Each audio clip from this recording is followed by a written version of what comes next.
All right. Good afternoon, everybody. Thanks for joining me. I'm Hossein Maymani. I'm a medical oncologist and hematologist here with Rocky Mountain Cancer Center in Longmont, Colorado. And today I'm going to be presenting some updates from our annual ASCO meeting. ASCO is an annual meeting that occurs typically in June. This year it was done virtually, first time really in the history of ASCO, but people come from around the world to present and get updates as far as cancer research. There actually were a lot of very interesting research topics that were presented this year. Specifically with lung cancer, I wanted to focus on the use of Osimertinib in the adjuvant setting after surgery for patients that have EGFR mutations. And so I want to go ahead and start my presentation today. We can get that up. Great. Thank you, Mindy. And after that, we'll go through and maybe do Q&A towards the end. So a little bit of background as far as lung cancer goes. Lung cancer is a leading cause of death from cancer in the United States and as well here in the state of Colorado. More patients die of lung cancer in the United States than breast cancer, colon cancer, ovarian cancer, and prostate cancer combined. If you look at the data in Colorado, for example, patients that have cancer, prostate cancer, 3 times as likely to die of lung cancer than a prostate cancer, more than twice as likely to die from lung cancer than breast cancer. So it is a disease that we've struggled with, although we've made a lot of progress with, especially within the last 5 or 6 years. Non-small cell lung cancer is the most common type. So in my presentation, I'll refer to non-small cell lung cancer as NSCLC. Around 30% of the patients with non-small cell lung cancer, when they are diagnosed, are able to have surgery. So they're able to have a surgeon go in and cut it out. So 30% present with stage 1 up to early stage 3. So there's stage 3A, B, and C. So the first 3 stages are able to get surgery. That means, unfortunately, that the vast majority of patients, when they present, they're unable to have surgery, or they present with stage 4 disease, which is metastatic and is not curable, although nowadays highly treatable. So when you think of the mortality, back on this slide, lung cancer compared to other cancers, part of it is only a small portion of patients present with their disease being able to be taken out. But even if you are able to take lung cancer out, you still have a lot of hurdles. So adjuvant therapy, which is a medical term for treatment that is given after surgery. So adjuvants after surgery. Often patients with lung cancer require chemotherapy, not all, but often they do. Chemotherapy modestly reduces the risk of recurrence by not a significant margin, a fairly modest margin. There have been other treatments that have been investigated as far as targeted therapy to be given after surgery, and they haven't been shown to improve outcomes. Overall, when you look at the recurrence rates, even if you catch lung cancer early, they're really still unacceptably high. When you compare it to other cancers like prostate, colon, breast cancers, there's a high risk of recurrence. So for example, when you look at stage 3 lung cancer at 5 years, you have a recurrence rate of almost 76%. A good portion of them are recurring. And even if you catch it early, when it's just one spot within the lung, your recurrence rate is still quite high at 45%. So we must do better with these patients that we catch early to be able to cure them. So this is a slide that I took from my medical school days. So this is my introduction as a medical student over 10 years ago now, going over different types of lung cancers and the pathology. This is what the pathologist looks at under the microscope, and still some of this is applicable, but in reality, modern categorization of lung cancer is based on genetic and molecular testing. We know that smoking dramatically changes the makeup of a tumor. Patients that are smokers have really a different subtype of lung cancer. Smokers have a higher mutational load. The carcinogens that are inhaled create DNA damage. Whereas patients that are non-smokers, their tumors are usually driven by what's called a driver mutation or one single mutation. In this graph to the right, you can see the mutational landscape of someone who's a heavy smoker compared to a never smoker, and you can see the mutations are very, very different. Non-smokers have a higher likelihood, like I said, of having a single mutation that can be targeted, and we call that a driver mutation. As far as driver mutations, they're very much based on smoking status. So patients that are non-smokers are more likely to have a driver mutation, whereas smokers do not.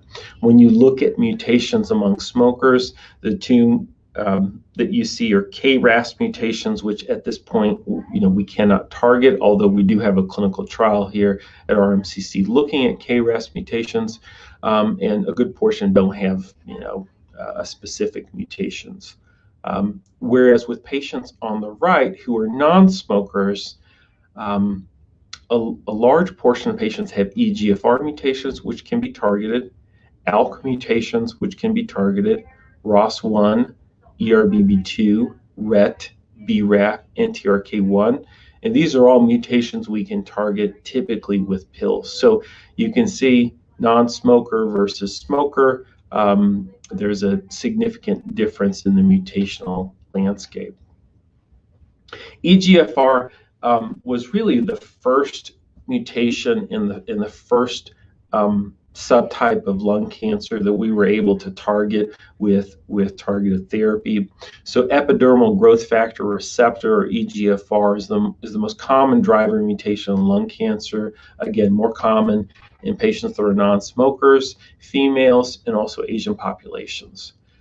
The first drug that was approved was erlotinib, and since then there have been multiple other drugs that have been approved for EGFR mutated lung cancer. EGFR sits at the top of the cell, and this receptor, once activated, has a lot of effects downstream, and that includes cell division, encouragement of the cell to metastasize, and changes in the blood vessels. By targeting that inside portion of that receptor with these medications down here, we're able to stop this domino effect. So these medications can prolong survival, but they unfortunately do not cure patients with stage 4 lung cancer. Osimertinib, or Tagrisso, is a third-generation EGFR tyrosine kinase inhibitor. It's really the most prescribed drug at this point for patients that are initially diagnosed. It's a medication you take by mouth. It prolongs the time until progression for patients with stage 4 EGFR mutated non-small cell lung cancer. In this study that was published in the New England Journal of Medicine, the time to progression with osimertinib, the median time was about 19 months compared to 10 months with the older medications. In the old days with lung cancer, 18 months median progression-free survival was unheard of. So osimertinib really has met a need there. And the other piece that I talk to my patients about when we look at numbers, you have to be careful with interpreting medians. The classic thing that I tell my patients is, I don't treat towards the median. We want you to be alive for a very long time, and some patients with Tagrisso are able to live a very, very long time on Tagrisso. Unfortunately, osimertinib hasn't been evaluated in patients with 1, 2, or 3 lung cancer. So in stage 4, we know it works, but we don't know anything about stage 1, 2, or 3. Could it possibly cure those patients? And that's where the ADAURA trial comes in. So ADAURA was presented by Dr. Roy Herbst, who is a preeminent lung cancer researcher out of Yale. He presented this trial at ASCO this year, looking at patients who, so this is a very, very specific subset of patients. They're stage 1, 2, or 3 lung cancer. They must have had a good surgery to remove the tumor, and then they were given, and they have to be EGFR mutated. And then afterwards, they were able to give chemotherapy or not, depending on the patient and the provider's preference. And then they were randomized. So about 682 patients, they were randomized 1-to-1, meaning half got osimertinib and the other half got placebo. They were given 3 years of treatment, and then they assessed for disease recurrence, and then overall survival, meaning how long patients lived. This study was actually unblinded early, partly because of the high level of efficacy. So that was slightly unplanned. And then because of the high level of efficacy, they ended up presenting at ASCO this year. So because this is a randomized study, the placebo and the osimertinib group should be fairly equivalent. You see that a good portion of patients are female, which is common with patients with EGFR mutations. A good portion of them are non-smokers. A good portion of them are of Asian race, which again, common with EGFR mutations. And only about half receive chemotherapy after surgery, which is par for the course for lung cancer. There was an equal distribution between stage 1, 2, and 3 lung cancers. So this was the biggest curve, and this was fairly dramatic when Dr. Herbst presented this first curve. This is all patients, and this curve shows you the effect between osimertinib and the placebo. So these survival curves, when you start at time 0, everyone had surgery, so 100% of patients are alive and they have no evidence of lung cancer. And as you move along by months, you'll have patients that have recurrence. Now, this is what's called disease-free survival, which is very important to understand that this is disease recurrence and doesn't mean the overall survival or how long people live. So this is basically the time until someone progresses and has their cancer come back. So Tagrisso or osimertinib is the blue line, and you can see really at every time interval it's superior. You look at the 2-year time interval right here, 89% of patients right here are alive and have no evidence of cancer, while in Tagrisso, whereas only 50% at 2 years are alive and have no evidence of cancer with the placebo, and that keeps going out as you go further out. And in the field of lung cancer, that's quite a significant difference. So so when they divided it up between the effect, so how efficacious is this between stage 1, 2, and 3, we expected that stage 1, it might not work as well because they have a higher chance of being cured. So at 2 years, the separation between osimertinib, so 87% were alive without lung cancer and 73% in placebo. That's still a fairly significant number, 14%. It might not seem so, but here is a very dramatic change. You're talking about 88% of patients on Tagrisso with stage 3A lung cancer with no evidence of disease, compared to 32% on placebo. So that is a fairly dramatic difference. Now, Tagrisso or osimertinib has been prescribed for quite some time now. We're very familiar with the drug. We give it to patients that have stage 4 lung cancer. It's actually very well tolerated. The vast majority of my patients on osimertinib have minimal to no side effects. Occasionally, some patients can get some loose stools, but that's fairly well managed. So these are a side effect profile of Tagrisso or osimertinib on the left and placebo on the right. So even in the placebo arm, 20% of patients had diarrhea. In the osimertinib group, it was 46%, but a very small portion of it was severe. So only 2% had severe diarrhea. Nail changes, which is very common for all EGFR drugs. You see changes in the nails, dry skin, itchiness, cough.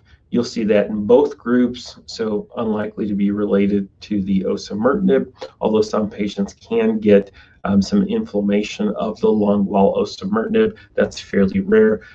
In the vast majority of patients, they did extraordinarily well as far as side effects.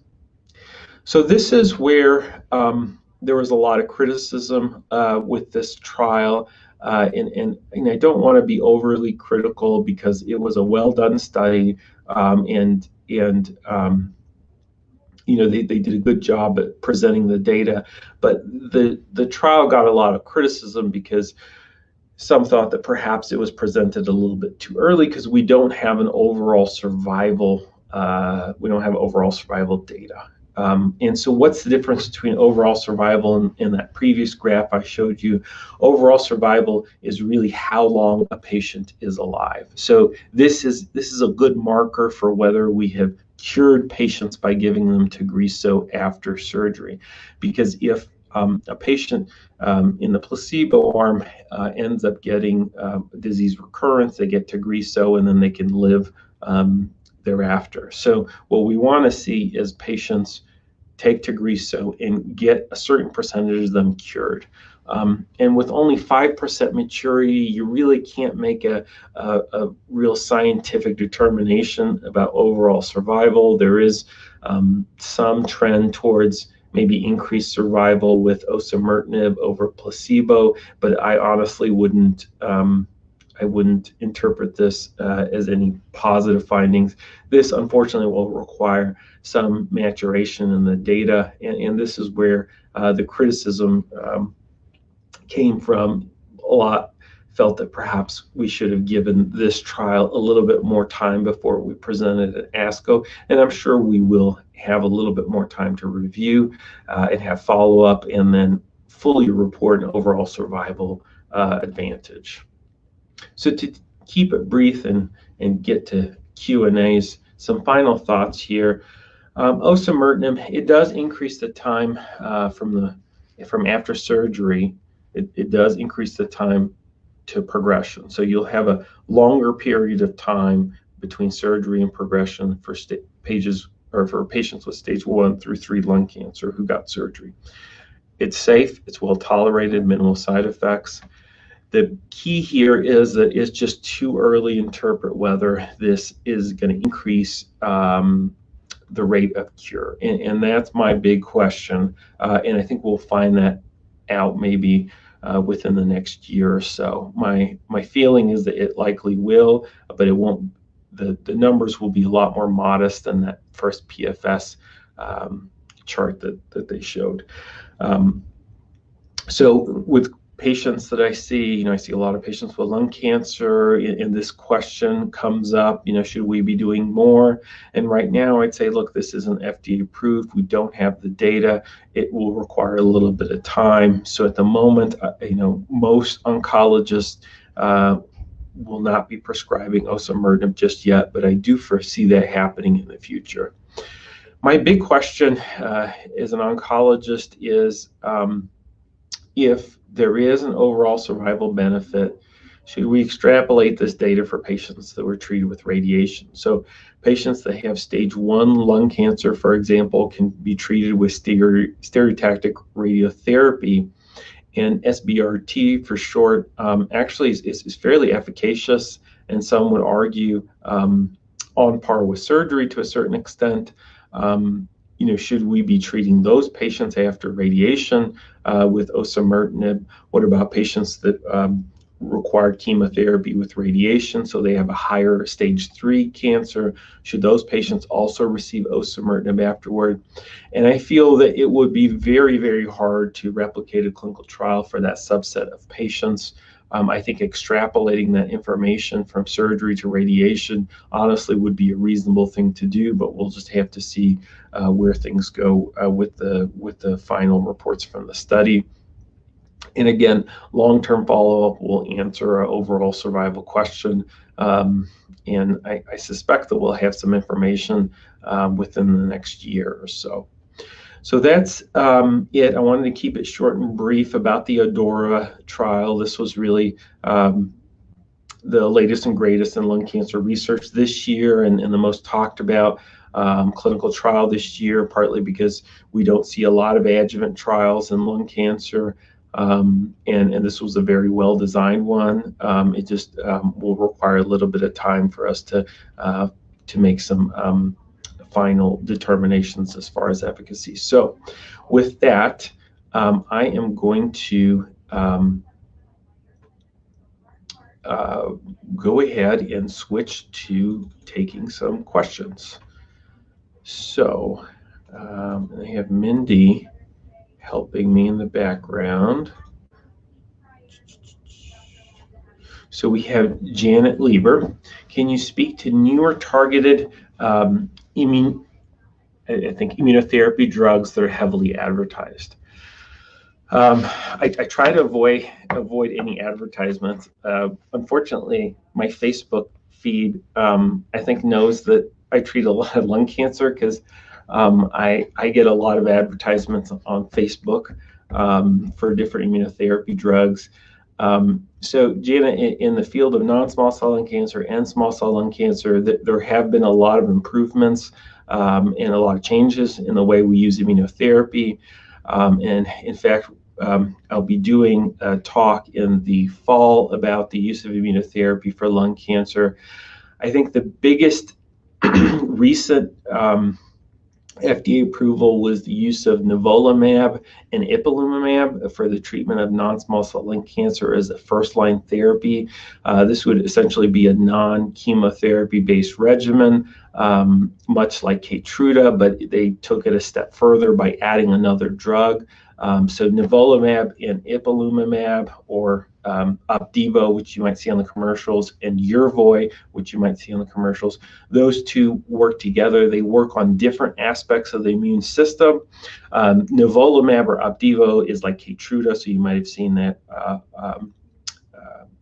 on commercials. Yervoy acts completely differently. We have tried to give this combination for at least 5 or 6 years. Initially, the first studies were problematic because patients had a lot of toxicity, so they changed the dosing of the nivolumab and ipilimumab, making it such that patients can tolerate it a little bit better, and in fact they do. The trial that was published in the New England Journal of Medicine that gained the FDA approval did show an advantage of using the combination. The problem is, and this is where a lot of criticism comes from, is comparing that to chemotherapy plus Keytruda. So a lot of patients, when they get diagnosed, they get a combination of carboplatin, pemetrexed, and Keytruda. The survival with those three drugs is actually fairly long, and when they compared that trial to the nivolumab and ipilimumab trial, nivolumab and ipilimumab seemed to be less efficacious. That being said, they were never done head-to-head, so you can't quite compare that. What I would say is, in my personal practice, the way I've incorporated this is for patients that have a very low PD-L1 expression, so patients that are between 1 and less than 49%. I think it's a reasonable thing to consider. Ideally, I'd like to see it be approved for patients that have a PD-L1 of 0%, because that's where our biggest need is, but that's not the way it was FDA approved. So I have been incorporating Opdivo and Yervoy in a very small subset of patients, especially if I don't want to give chemotherapy and I don't think that they would tolerate chemotherapy. It's a reasonable alternative. I don't know if it's going to really gain a lot of traction among oncologists, mostly because Keytruda and chemotherapy has worked fairly well. So thank you, Jan. That's a good question, and hopefully we'll have another talk sometime in the fall about immunotherapy, because there's a lot. We didn't talk about small cell lung cancer and the changes in immunotherapy there as well. So Celeste has some questions about ALK. I'm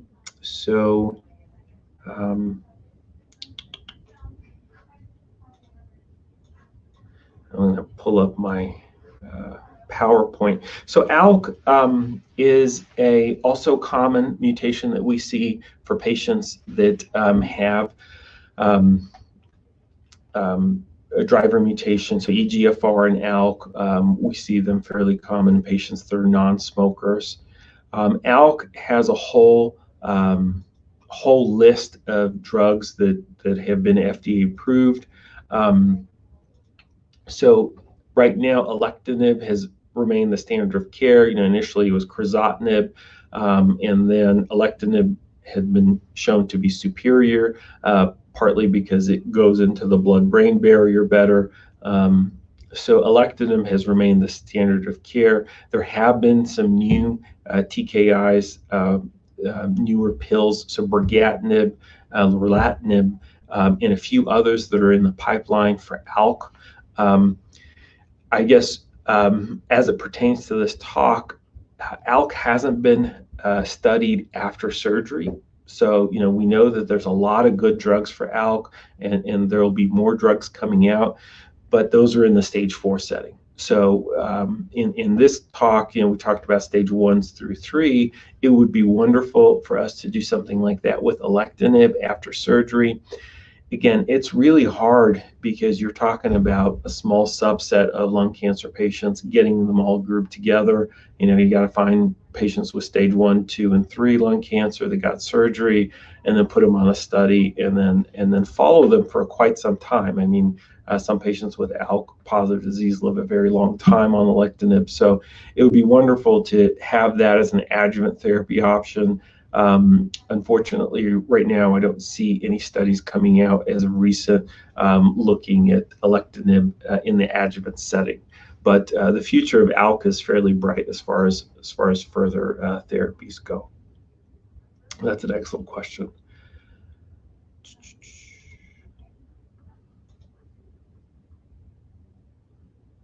And I think that might be it as far as questions go. And we're getting 2 minutes away from 12:30. So I want to thank everybody for tuning in. We're going to be doing a whole series of ASCO updates this week and next week. Tomorrow, Dr. Sarah Robinson will be presenting updates with regards to the treatment of breast cancer, and we will have updates with genitourinary cancers later this week. Next week, we'll be reviewing colorectal cancer as well as certain blood cancers. So it'll be a packed week to review ASCO. There's a lot of abstracts at this annual meeting, and we've tried to pick the most clinically relevant and practice-changing research updates. So I want to thank you all for participating, and I think we have no other questions, so we will be signing off, and we'll see you tomorrow.